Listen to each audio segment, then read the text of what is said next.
Hoje temos as 10 pinturas mais icônicas da história, cada uma delas simplesmente revolucionou o mundo da arte. Às vezes não são as obras mais bonitas nem as mais geniais. Por isso, será ainda mais interessante entender por que o mundo da arte gira em torno delas. Como sempre, será muito interessante. Vamos lá! Primeiro, a Santíssima Trindade de Masáxio, 1428 descoberta. A terceira dimensão em uma superfície plana. Para entender a dimensão da primeira revolução da nossa lista, é preciso imaginar como era antes. Antes de Masáxio, a pintura europeia consistia quase só em ícones e afrescos. Elas eram planas, com fundo dourado ou de uma cor só, as figuras pareciam recortadas de papelão e coladas na parede. Todas elas estavam dispostas em uma única linha. Só dava para perceber o que estava mais longe ou mais perto do espectador, porque algumas figuras cobriam as outras. Os rostos eram quase idênticos, inexpressivos. A Virgem Maria aparecia 10 vezes maior que os apóstolos, não por ser gigante ou estar mais próxima, mas por sua importância. O tamanho da figura não dependia da distância até o espectador, mas sim da importância espiritual do personagem. O realismo, como princípio da pintura, simplesmente não era considerado. Estava totalmente subordinado ao simbolismo do que era representado. Além disso, nenhum dos que faziam tudo isso se considerava um artista no nosso sentido. Eram artesãos. Eles não assinavam suas pinturas, assim como o padeiro não assina cada pão que faz. Por isso não sabemos o nome da maioria dos mestres ao longo dos séculos. A pintura era vista como uma mercadoria comum e o cliente geralmente era a igreja. Encomendavam, assinavam o contrato, entregavam para a igreja, recebiam o dinheiro e esqueciam. Em Florença vive um jovem artesão chamado Tommaso di Ser Giovanni di Simone. Conhecido como Masáxio, que significa garoto desleixado, era seu apelido. Ele tem 20 anos, ele é amigo do arquiteto Filippo Brunelleschi, que justamente nesses anos realizou o primeiro experimento científico da história da arte. Brunelleschi ficou em frente ao batistério florentino, com um espelho e um pedaço de madeira, e desenhou o prédio na tábua exatamente como via. Fez um furo no centro e descobriu que todas as linhas, o calçamento, as paredes, o telhado, convergem em um único ponto exatamente nesse furo. Assim, Brunelleschi descobriu e descreveu matematicamente a linha. A perspectiva, ou seja, o princípio pelo qual os objetos diminuem de tamanho aparente à medida que se afastam do observador. Você pode imaginar que, antes dessa descoberta, os artistas simplesmente não percebiam essa regularidade. A descoberta foi de tal magnitude que os artistas florentinos literalmente enlouqueceram. Era como um truque de mágica. Descobriu-se ser possível criar ilusão de profundidade em superfícies planas, como se houvesse um buraco na parede. Masáxio foi o primeiro a explorar totalmente essa descoberta. Ele pinta o afresco da Santíssima Trindade na igreja de Santa Maria Novella, em Florença, e retrata um nicho abobadado em uma parede plana. Preste atenção no teto, é exatamente isso. Ele também, seguindo as leis da perspectiva linear, retratou colunas, um arco e um teto com caixotões que se estende vários metros em profundidade. No nicho está Cristo crucificado, atrás dele Deus Pai, aos lados a Virgem Maria e João e na entrada os patronos do afresco. E sabe o que aconteceu depois? As crônicas da época registraram a reação dos contemporâneos. Os fiéis correram para a igreja e, sem acreditar no que viam, se aproximavam da parede para tocá-la. Eles realmente suspeitavam que tinham feito um nicho na parede e, para se certificar de que era apenas um afresco, apalpavam as colunas, espiavam para dentro da cena. Virou uma atração, uma ilusão que atraía multidões para ficar olhando. Para pessoas do século XV, isso parecia um milagre, contrariando as leis da natureza. Lembre-se da sua primeira impressão ao ver um 3D real. Foi mais ou menos assim que eles se sentiram também. Masáxio não chegou a ver sua fama. Morreu um ano depois desse trabalho, aos 27 anos, em circunstâncias obscuras. Dizem que foi envenenado. Mas ele abriu uma porta pela qual todos correram logo em seguida. Leonardo, Michelangelo, Rafael, Botticelli. E pelos próximos 500 anos, a pintura ocidental vai competir em quem consegue enganar melhor o olhar, quem consegue fazer um 3D tão convincente numa superfície plana que o espectador esqueça que está vendo apenas tinta em uma tábua ou tela. A ilusão de volume vai se tornar a principal moeda da pintura e continuará assim até a segunda metade do século XIX, quando os impressionistas vão acabar de vez com esse jogo. Esse afresco marcou o início do Renascimento. E o próximo passo será dado por outro florentino que estava 100 anos à frente do seu tempo, número 2, Mona Lisa, Leonardo da Vinci, 1503 a 1519. A descoberta do esfumato, uma superfície viva e respirante. Se passaram 80 anos desde Masáxio. Os artistas já dominavam perfeitamente a perspectiva linear. Mas e agora? Agora é preciso aprender a pintar pessoas vivas e não bonecos planos com rostos iguais. E é aí que uma invenção vem ajudar: as tintas a óleo. Antes disso, pintavam principalmente com têmpera, gema de ovo misturada com pigmento e água. A têmpera seca em 1 hora. As cores são opacas e é impossível fazer transições suaves. Para adicionar sombras, faça uma pincelada de outro tom, que ficará destacada como um remendo. O resultado era um efeito de colagem plana, enquanto a tinta a óleo é pigmento misturado com óleo de linhaça. Ela foi descoberta na Flandres no início do século XV e Jan van Eyck aperfeiçoou a técnica. O óleo leva um dia para secar. Ele pode ser diluído de forma que a tinta fique quase transparente, e uma camada semi-transparente pode ser aplicada sobre a outra, e mais uma ainda. E também surge uma profundidade na cor. A luz passa por várias camadas, reflete nas inferiores, e a superfície parece brilhar de dentro para fora. E nesse momento entra na pintura o homem que hoje conhecemos como símbolo do gênio universal, Leonardo da Vinci. Ele não é apenas pintor, mas também anatomista. Ele disseca cadáveres e faz desenhos dos músculos para entender o movimento do corpo humano.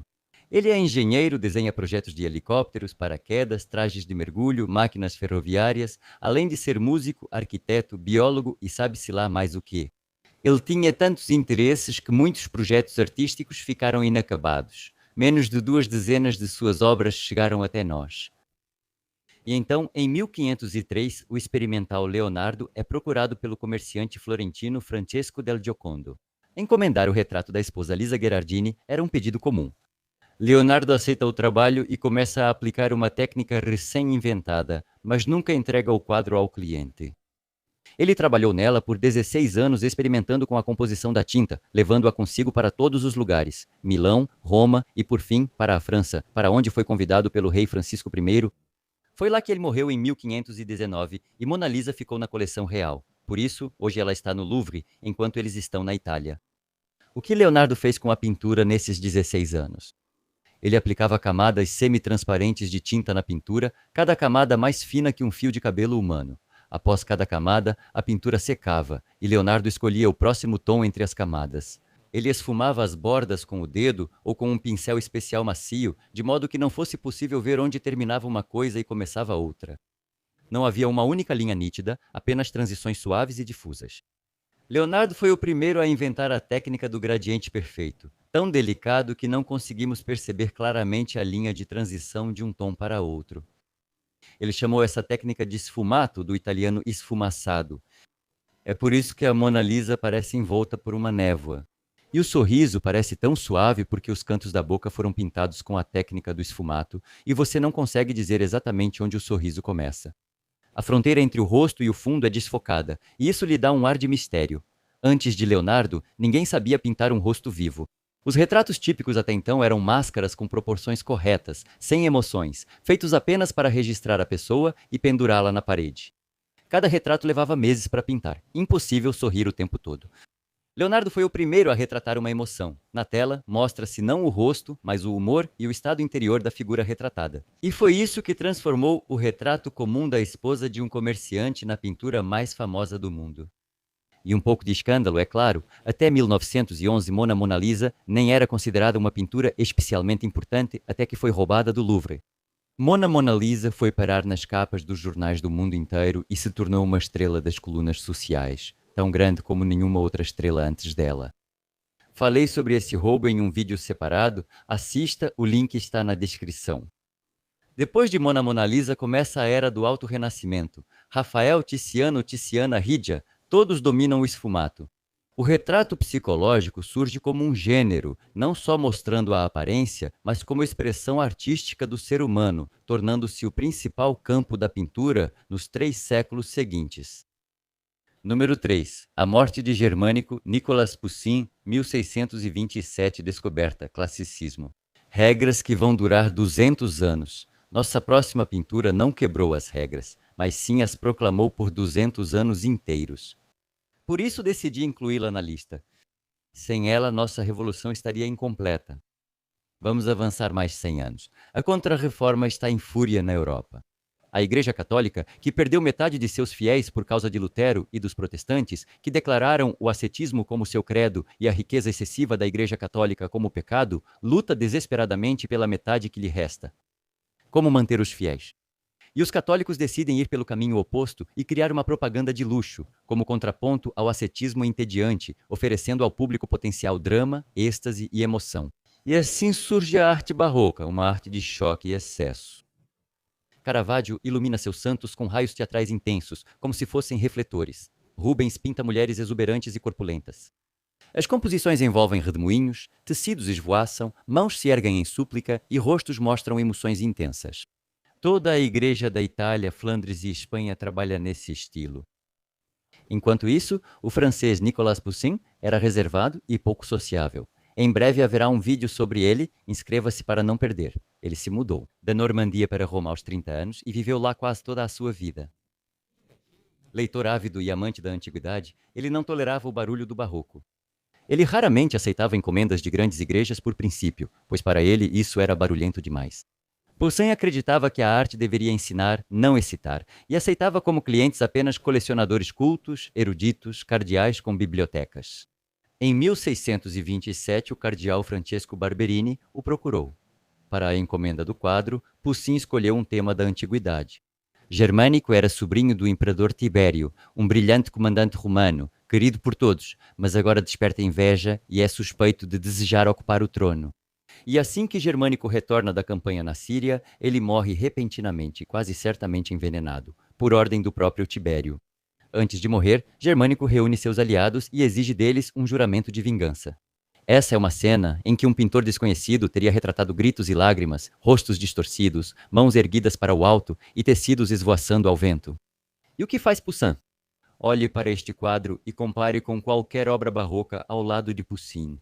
Tudo está alinhado, a composição é simétrica, como um templo antigo. Germânico está exatamente no centro, a esposa e os companheiros estão dispostos aos lados, como estátuas em nichos.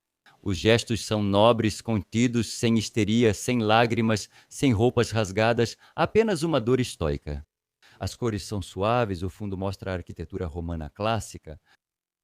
Isso é o classicismo em sua forma mais pura e concentrada.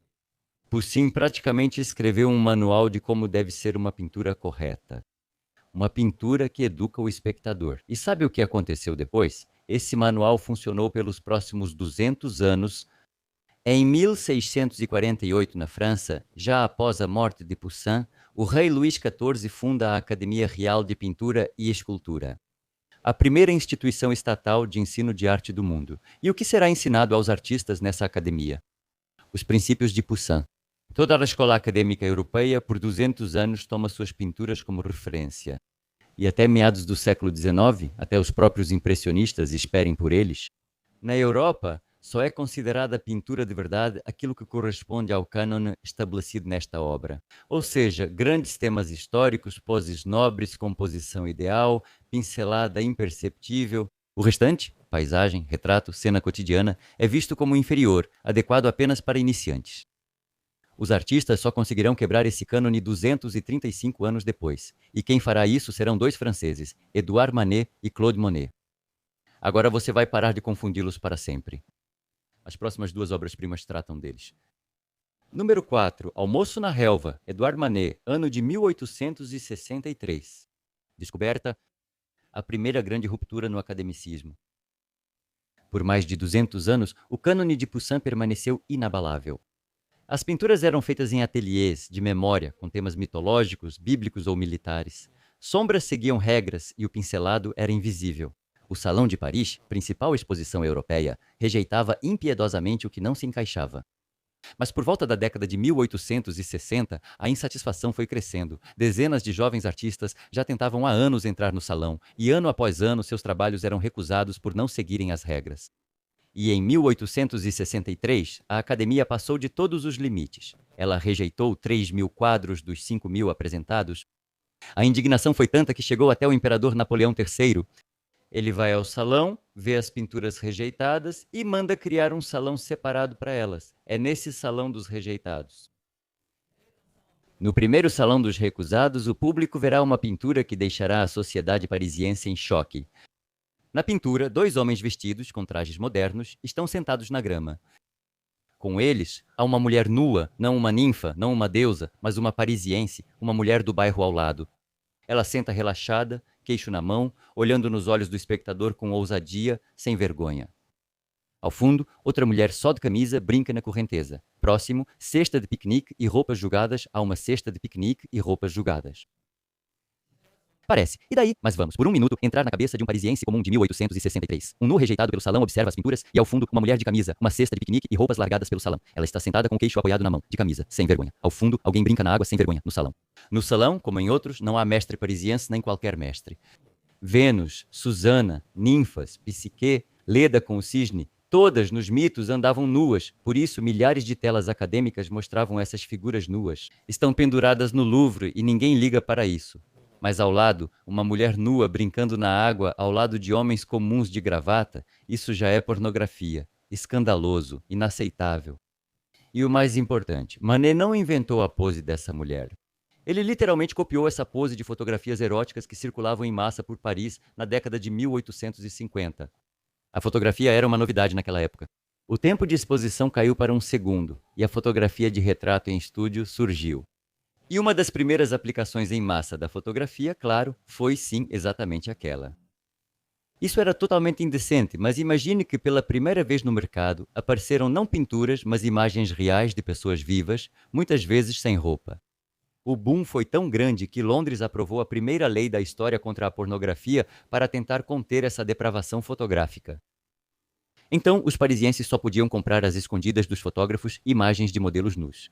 E Monet, um ávido colecionador de fotografias em geral e eróticas em particular, transferiu diretamente essa imagem visual reconhecível para a tela. E a maioria dos parisienses conhecia o tema, mas não podia admitir isso. Por isso, esses moralistas atacaram o lado técnico da questão, que foi justamente o que se tornou uma verdadeira revolução. Olhem bem para este quadro. Para os acadêmicos, para qualquer aluno de Poussin, a figura sempre é pintada com o claro-escuro correto. A luz, a meia sombra, a sombra profunda. As transições são suaves, o volume é perceptível. O corpo deve ser modelado na tela, mas em Monet quase não há sombras. O corpo da mulher, pintado quase sem modelagem, parece colado à paisagem como uma colagem, destacando-se como mancha clara no fundo escuro das folhas.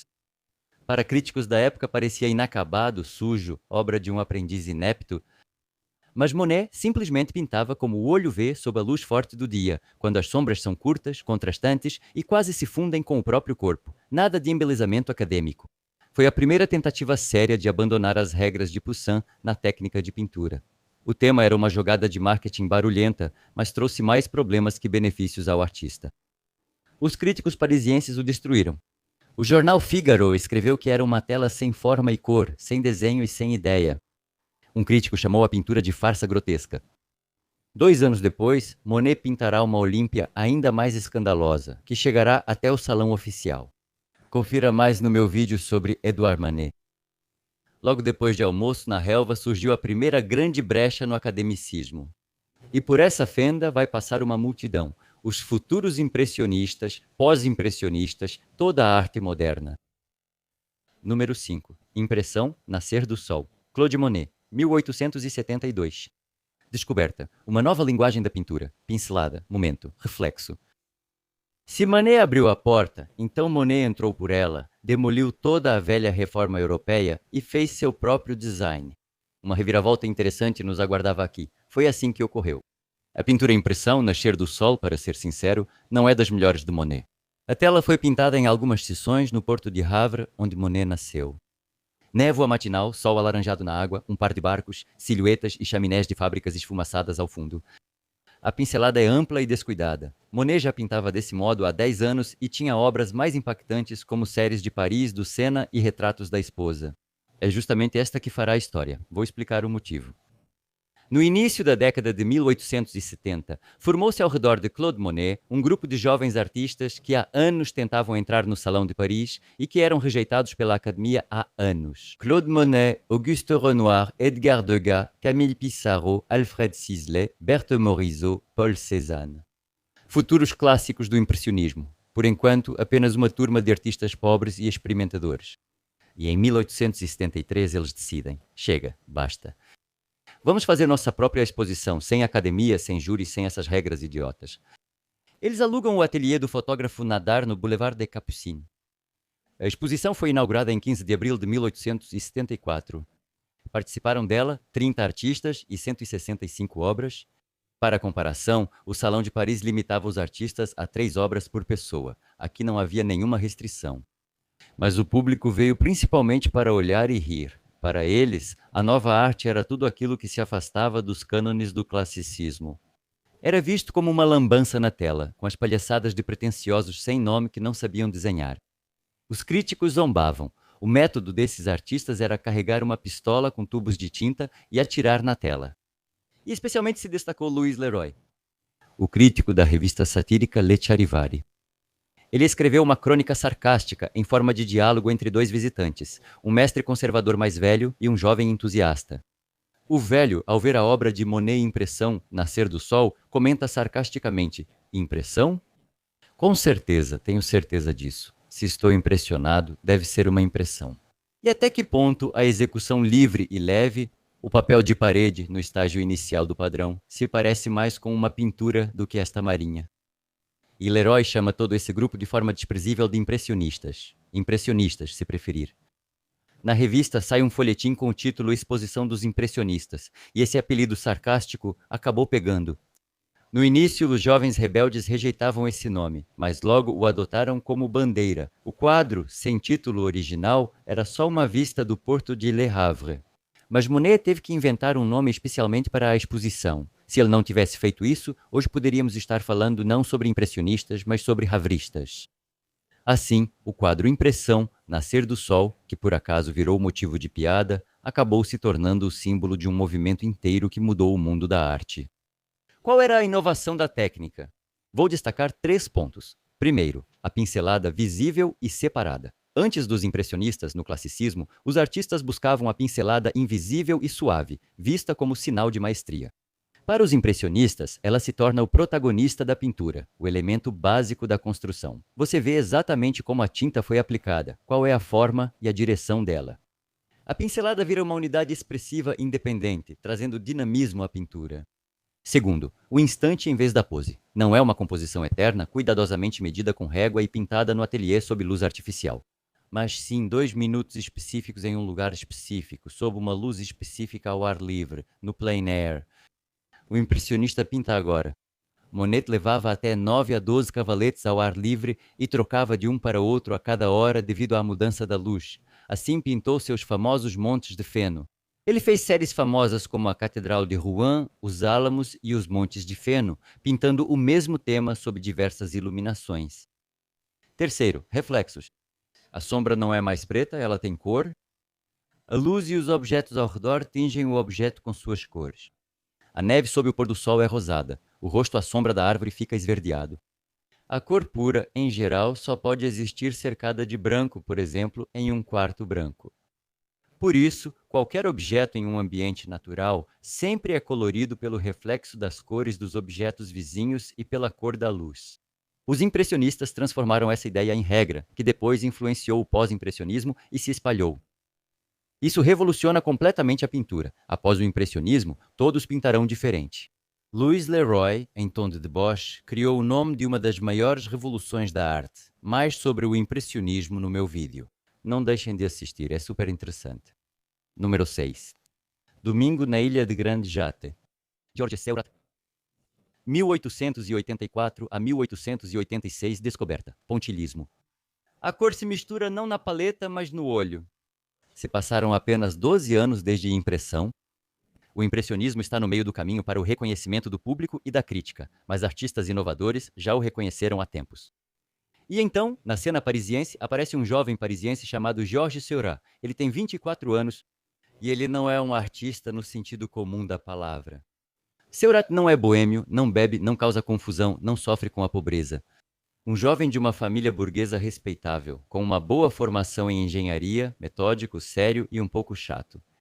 Ele é mais um cientista do que um pintor. Ele lê trabalhos científicos sobre óptica e estuda a teoria das cores do químico Michel Eugène Chevreul, que inventou o círculo cromático. Chevreul, diretor de manufatura de tapeçarias, percebeu que fios de cores diferentes, quando próximos, misturam-se à distância e criam uma terceira cor para o observador. Se você olhar para a tapeçaria de perto, são apenas nós de fios, amarelos, azuis, vermelhos, verdes. Mas à distância, o olho os mistura sozinho e vê tons complexos. Com Chevreul, isso é matemática, ele descreveu isso tematicamente e publicou, em 1839, um livro científico sobre a lei do contraste simultâneo das cores. O livro foi lido por centenas, mas apenas Seurat realmente o entendeu entre os artistas e tirou uma conclusão completamente maluca dele. Ele diz: por que misturar as tintas na paleta? Se eu colocar pontos azuis e amarelos lado a lado na tela, seu olho mesmo vai misturá-los e enxergar o verde. Se você já viu de perto a tela de uma televisão ou de um monitor, então entende exatamente o que Seurat quis dizer. Qualquer imagem colorida na tela são milhões de minúsculos pontos vermelhos, verdes e azuis RGB. Eles não se misturam fisicamente, eles brilham separadamente, e o seu cérebro os funde em uma única imagem. Pois bem, Seurat teve exatamente essa ideia 80 anos antes do surgimento da televisão colorida e 100 anos antes da tela digital. Mas seus pixels não eram eletrônicos e sim pontos de tinta. Se Urá tivesse vivido até a invenção da televisão, ele teria ficado muito feliz. Acho que não teria se surpreendido nem um pouco. E ele pega uma enorme tela de 2 por 3 metros. E durante 2 anos, de 1884 a 1886, ele preenche metodicamente a tela com milhões de pontos coloridos. A cena retrata parisienses relaxando num domingo no parque da ilha de Grand Jatte, no Sena. Homens de cartola, damas com sombrinhas, mães com crianças, pessoas com cachorrinhos e remadores no rio. À primeira vista, parece uma cena burguesa comum, mas é um experimento óptico. Não é impressionismo. Os impressionistas pintavam rápido, capturando o momento com pinceladas largas. Seurat pinta devagar, de forma metódica, seguindo a ciência. Ele até rejeita a pincelada como tal. A pincelada desaparece e resta apenas o ponto. Todas as formas são feitas de milhares de pequenos pontos de pigmento puro aplicados conforme a teoria de Chevreul. Cada ponto é calculado com precisão. Quando Seurat mostrou a pintura ao público pela primeira vez na exposição da Sociedade dos Artistas Independentes em 1886, a reação foi variada. Os impressionistas receberam isso friamente, vendo como uma mecânica estéril. Críticos chamaram a técnica de confete na tela. Alguém dos contemporâneos escreveu que as figuras na pintura se parecem com hieróglifos egípcios, imóveis, paradas, sem vida. E isso, aliás, é parcialmente verdade.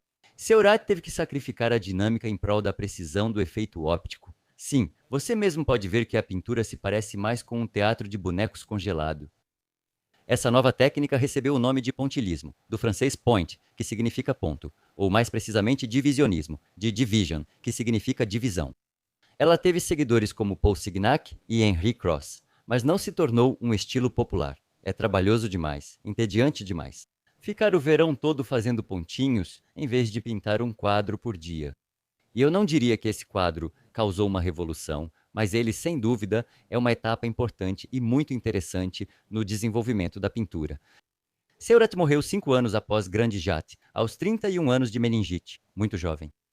Junto com ele, o pontilhismo quase desapareceu como uma corrente independente. Por outro lado, a ideia que ele introduziu de que a cor não é do objeto, mas um fenômeno óptico no olho do espectador, mudou a compreensão da cor para todos os artistas. Depois de Seurat, o artista deixa de ser escravo da cor real. Se a cor não está ligada ao objeto, mais cedo ou mais tarde alguém vai perguntar: então por que precisamos do objeto afinal? E esse alguém vai aparecer em breve. Em 20 anos, Kandinsky vai pintar o primeiro quadro totalmente abstrato. O pontilhismo acabou sendo um passo curto, mas extraordinariamente importante em direção à abstração. Número 7. As Senhoritas de Avignon, Pablo Picasso. Ano de 1907, descoberta. Agora é permitido desconstruir o próprio objeto. Passaram-se mais 20 anos, durante os quais os artistas, após a revolução do impressionismo, tendo se cansado de inventar e experimentar todas as técnicas possíveis de representação dos objetos, acabaram desconstruindo absolutamente tudo. O enredo foi desconstruído por Monet. Os impressionistas desconstruíram a pincelada e a luz. Seurat, os fauvistas e Matisse desconstruíram a cor, com Matisse já pintando rostos verdes nessa época. Mas uma coisa ninguém jamais tocou: o próprio objeto. O violino no quadro ainda era um violino. O cavalo, um cavalo. O rosto, um rosto. Era possível retratá-los de uma nova maneira, simplificá-los, distorcê-los, colorir com cores impossíveis, mas o reconhecimento do objeto permanecia sagrado. E então chega a Paris um jovem espanhol de 26 anos, sem dinheiro, sem fama, mas com ambições selvagens, Pablo Picasso. Por alguns anos ele vive em um ateliê miserável em Montmartre, na famosa casa Bateau Lavoir, literalmente barco lavanderia. Переводе корабль прачечная. É uma casa de madeira caindo aos pedaços, sem aquecimento ou conforto, com quartos infestados de percevejos no andar de cima. E no andar de baixo, a boemia artística pobre, poetas e aventureiros. E Picasso decide pintar um quadro que vai calar a boca de todo mundo. O tema é um bordel na rua Avignon, em sua cidade natal, Barcelona. 5 mulheres nuas aguardam um cliente. Não era para chocar. Quase 50 anos haviam passado desde o almoço na relva de Eduardo Manet. Em Paris, na época, todos já estavam habituados a mulheres nuas nas telas. A questão é como pintá-las. Picasso, como todos os artistas daquela época, estava em uma busca desesperada por novas formas, para criar seu próprio estilo na pintura, assim como Manet, Matisse e Cézanne. E então ele se depara com 2 estatuetas de pedra ibéricas. Elas foram trazidas para ele por Gerry Perrier, um pequeno vigarista, que vendeu cada uma ao artista por 50 francos. Como Picasso poderia saber que Perrier havia roubado essas estatuetas do próprio Louvre? Naquela época, a segurança no Louvre era péssima. Ainda não existia sistema de alarme. E esses larápios costumavam roubar objetos do museu com frequência. 4 anos depois, a Mona Lisa seria roubada de lá. Imagine então as estatuetas, que era fácil esconder debaixo do casaco. Picasso viu nas estatuetas um novo estilo e usou-as como referência para pintar os rostos das 3 mulheres à esquerda em sua futura obra. Ele pinta os rostos das 2 mulheres à direita, inspirando-se em máscaras rituais africanas, que fascinavam a vanguarda parisiense após a inauguração do Museu de Etnografia do Trocadero pelos franceses. A cena é assustadora. O nariz das mulheres aponta para um lado e o olho para outro. Um olho está de frente, o outro de perfil. Os corpos parecem esculpidos em pedra, com planos angulosos. Isso não se parece em nada com nenhuma pintura anterior. Picasso chama os amigos para ver o quadro. A reação foi devastadora. Matisse ficou furioso. Considerou o quadro uma ofensa pessoal, uma provocação contra suas próprias buscas. Braque disse a Picasso: "Isso é como nos fazer engolir estopa e beber querosene." O marchand que comercializa as obras de Picasso se vira e vai embora. A amante de Picasso, Fernanda, chora. Gertrude Stein fica em silêncio, chocada. Picasso ousou mexer no sagrado, a reconhecibilidade do objeto na pintura. Ele não apenas apresentou mais um experimento com a técnica da pintura, com pinceladas, cores, pontos, raios. Ele mudou o próprio objeto. Neste caso, 5 objetos, completamente nus. Picasso, depois de tal reação dos amigos, enrola as senhoritas de Avignon em um tubo e as mantém em seu ateliê por 9 anos. A pintura só será exibida publicamente pela primeira vez em 1916. E aqui vem um fato importante, mas muito inconveniente para a história popular. Diz-se que Picasso criou o cubismo com as senhoritas de Avignon, mas isso não é totalmente verdade. As senhoritas de Avignon ainda não são cubismo. É um choque, é o primeiro golpe na forma, a permissão para quebrá-la, mas ainda não é um sistema. O cubismo foi realmente criado entre 1908 e 1916 por Georges Braque, amigo e concorrente de Picasso, aquele mesmo que inicialmente ficou indignado com a pintura. Braque foi à retrospectiva de Paul Cézanne no Salão de Outono de 1907. Cézanne tinha acabado de morrer e Paris organizou uma grande exposição. Recentemente lancei um vídeo sobre Cézanne, não deixem de assistir. E nessa exposição, Braque viu as últimas paisagens de Cézanne, nas quais ele reduzia tudo a blocos geométricos, montanhas, casas, árvores. Cézanne passou a vida inteira chegando à ideia de que o mundo é feito de cilindros, esferas e cones. E em seus últimos trabalhos, essa ideia fica muito evidente. Braque ficou impressionado. Foi para L'Estaque, vila próxima a Marsella e local favorito de Cézanne para pintar paisagens, onde fez uma série de quadros, casas, rochas, árvores. Tudo é composto em volumes geométricos simples. O crítico Louis Vaucel, em sua resenha da exposição de Braque na Galeria Kahnweiler em novembro de 1908, escreveu: "O Sr. Braque é um homem ousado, que despreza a forma, reduzindo todos os lugares, figuras, casas a esquemas geométricos, a cubos." Assim nasceu a palavra cubismo, de Braque de Cézanne. E isso, claro, é desagradável para o culto de Picasso, mas é um fato histórico. Depois disso, Braque e Picasso trabalharam juntos. Moravam literalmente em ateliês vizinhos. Visitavam-se todos os dias, discutiam, inventavam novas abordagens. Como diziam, eram como 2 alpinistas na mesma corda. Todos os dias se vestiam igual, como 2 operários, e todos os dias desciam para seus ateliês para trabalhar na construção do cubismo. Após 5 anos, isso já era uma corrente forte e consolidada. Um bônus para essa história. Em 1911, quando a própria Mona Lisa for roubada do Louvre, Picasso se tornará o principal suspeito do roubo, porque ele ainda guardava aquelas mesmas estatuetas roubadas no armário. Outras duas estavam com seu amigo Apollinaire. Apollinaire, em pânico, arruma uma mala com as estatuetas, se disfarça para não ser reconhecido e dizem até que vestiu roupas femininas, embora isso possa ser só lenda urbana. Ele vai até a redação do jornal Paris Journal e entrega as estatuetas aos jornalistas, que as devolvem ao Louvre. Mesmo assim, Apollinaire é preso e fica uma semana na cadeia. Picasso será chamado para depor. Segundo relatos de contemporâneos, ele chorou e negou que conhecesse Apollinaire. Isso magoou muito seu amigo. Contei essa história em detalhes no vídeo sobre o roubo da Mona Lisa e no de Picasso. Assista também. As senhoritas de Avignon e as casas em L'Estaque abriram a última porta na pintura, e para ser sincero, eu não teria aberto essa porta. Bem, só entreabri um pouco, agora tudo se tornou possível. Se um objeto pode ser desmembrado, então em alguns passos será possível abandoná-lo completamente. E é isso que o próximo protagonista da nossa história fará. Número 8, composição 7, Vassily Kandinsky, ano de 1913. Descoberta? Não objetividade. Os cubistas quebraram o objeto, mas o deixaram reconhecível. Esse era o diferencial deles. Até onde é possível ir na decomposição do objeto para que ele ainda permaneça reconhecível? Ainda era fundamental que o objeto continuasse reconhecível, e é aí que entra em cena um russo, que dará o próximo passo. Ele remove completamente o objeto da pintura.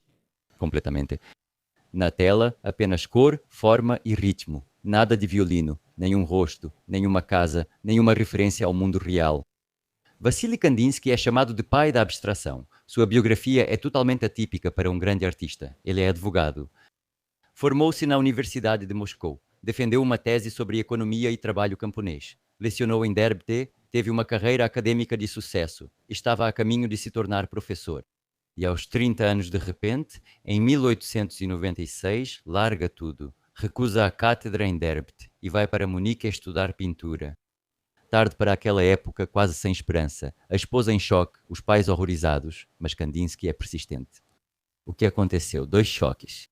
O primeiro choque foi em Moscou, numa exposição de impressionistas franceses, O Monte de Feno de Claude Monet. E ele não reconheceu imediatamente que era um monte de feno. Primeiro, ele viu apenas uma mancha de cor. Сначала увидел только цветовое пятно. Ele percebeu. Então, a cor pode ser um personagem independente, sem o objeto. O segundo choque. A encenação da ópera Lohengrin de Wagner no Teatro Bolshoi. Kandinsky dizia que ouvia sons como cores, via-os no ar. Esse fenômeno médico é chamado de sinestesia. Em algumas pessoas, sons e cores estão diretamente conectados no cérebro. E Kandinsky pensou: se a música é pura abstração, não conta nada, apenas soa, então a pintura pode ser assim também. Pode ser composta como música. Em Munique, Kandinsky chega gradualmente a isso. Nos primeiros anos, ele ainda pinta temas reconhecíveis: cavaleiros, igrejas, cavalos, paisagens alemãs no estilo das imagens populares alemãs. Mas por volta de 1910, esses temas em suas telas começam a se dissolver em manchas de cor. No começo, ainda se reconhece o cavaleiro, mas só se vê em manchas. Depois, até as manchas perdem a ligação com a realidade. Em 1911, ele escreve um manifesto sobre o espiritual na arte. Um livro no qual ele formula que cor e forma têm sua própria sonoridade como os sons na música. O azul é tranquilidade, o dourado é glória, o vermelho é raiva. O artista pode combiná-los como um compositor combina notas, sem nenhum objeto. E em novembro de 1913, em seu ateliê em Munique, Kandinsky pinta a composição 7 em 4 dias. Compare isso com os 16 anos para a Mona Lisa. Antes disso, mais de 30 esboços, aquarelas, estudos, tentativas. A tela é enorme, quase 2 por 3 metros, e nela há apenas cor, forma e ritmo. Redemoinhos, manchas, curvas, planos contrastantes, linhas rápidas, nenhum objeto, nenhum mesmo, absolutamente. Os contemporâneos olharam para isso e não entenderam absolutamente nada. A reação foi mais ou menos assim: o que é isso? Foi uma criança na creche que rabiscou isso? Isso é mesmo uma pintura ou uma tela estragada?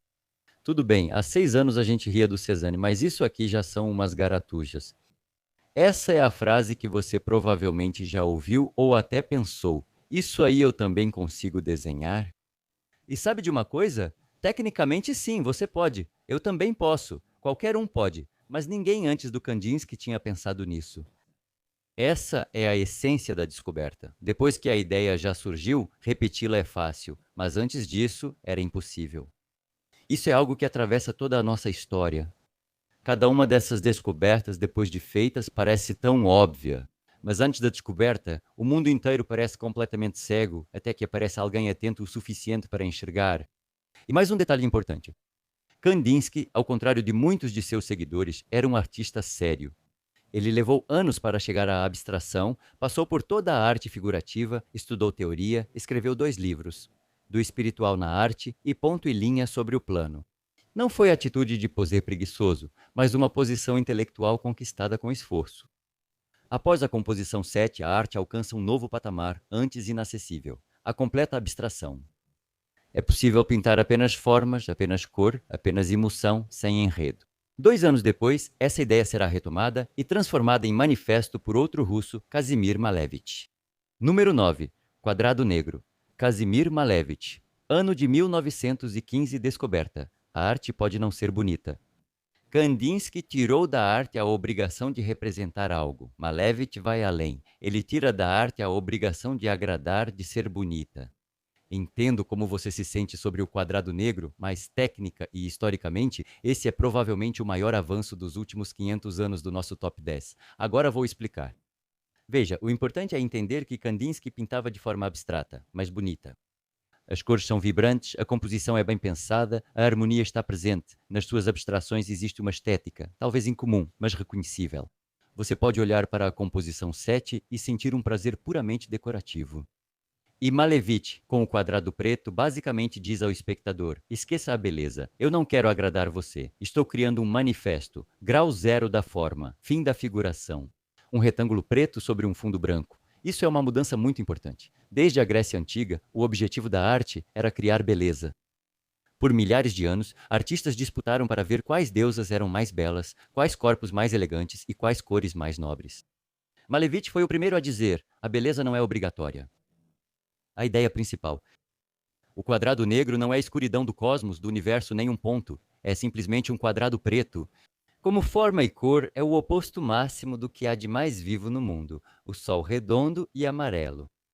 Malevich é uma figura surpreendente. Analfabeto, uma criança, reprovou 4 vezes nos exames para a Escola de Pintura de Moscou. Ele mesmo se chamou de ignorante, vaidoso, ambicioso, invejando infinitamente os mestres.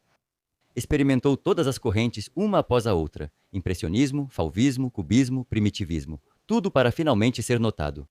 Por muito tempo não dava certo, ficava no terceiro escalão. E então, em 1915, ele tem uma ideia genial em sua simplicidade: pintar uma forma pura, sem nenhum objeto. Quadrado preto. Ele pinta o quadrado no verão de 1915 e imediatamente entra em pânico. A ideia pode ser copiada por qualquer um. Qualquer um pode desenhar um quadrado preto e dizer: fui eu o primeiro. E Malevich fecha o ateliê, não deixa ninguém entrar, trabalha com as janelas cobertas e data a própria pintura 2 anos antes de sua criação, como sendo de 1913 só para garantir. Paralelamente, prepara uma grande jogada de marketing. Ele inventa o nome suprematismo, do latim supremos, que significa o mais alto, ou seja, o principal acima de todos. Escreve um manifesto e acerta uma exposição. Em dezembro de 1915, na exposição 010 em Petrogrado, Malevich faz um espetáculo digno do melhor marketing moderno. Ele coloca o quadrado preto no canto vermelho, onde os ícones ficavam nas casas russas, e não na parede. A dica é clara: minha pintura é um novo ícone, uma nova religião da arte. Todos ficaram chocados. Na entrada da exposição, ele coloca seu amigo, o artista Ivan Puni. Ele distribui brochuras com seu manifesto e leva os visitantes pelo braço até a sala de Malevich, passando pelos demais participantes. Malevich corre pela exposição e chama críticos. Na pintura, há 4 níveis de proteção contra cópia. Malevich as incorporou de propósito. Os lados não são paralelos, não é um quadrado, mas um quadrilátero levemente distorcido, impossível de ser repetido por acaso. O preto não é um pigmento, mas uma mistura única de tintas, que também não pode ser reproduzida exatamente. Sob a camada preta está escondida outra imagem colorida, que finalmente foi vista há 6 anos através de raio-x. E no canto há uma inscrição que faz referência ao antecessor humorístico. Tenho um vídeo completo sobre o quadrado negro com mais detalhes. Assistam e confiram o link na descrição. Essa pintura e o marketing em torno dela mudaram a arte para sempre. O quadrado negro, claro, não foi aceito de imediato, mas depois dele o artista não era mais obrigado a agradar. E isso é recíproco, concorda? Não precisa agradar aos olhos, ele pode desafiar, provocar, negar, chocar, e isso será considerado arte e será vendido. Isso, aliás, abriu enormes possibilidades para a charlatanice. Se não é preciso produzir beleza, a habilidade também não é necessária. E para muitos artistas contemporâneos e para os chamados artistas, isso seria muito conveniente. Depois virá um exército de pessoas que alegam expressar uma ideia, mas na verdade não sabem desenhar. E no meu canal, você com certeza vai aprender a separar a fraude da verdadeira arte. Junte-se a nós. Malevich acabou abrindo a última porta que, na minha opinião, leva à Terra das Sombras. Em 2 anos, uma pessoa vai entrar por essa porta e dizer: na verdade, não precisa desenhar nada. Número 10, fonte Marcel Duchamp, 1917. Uma descoberta. O artista não precisa mais criar nada com as próprias mãos. E aqui chegamos à obra mais polêmica do nosso top 10 e talvez da história da arte. Vale dizer desde já, isso não é exatamente uma pintura e, na minha opinião, não é exatamente arte. Mas é impossível negar que esse objeto de arte mudou o mundo da arte. Marcel Duchamp, francês dadaísta que se mudou para Nova York em 1915.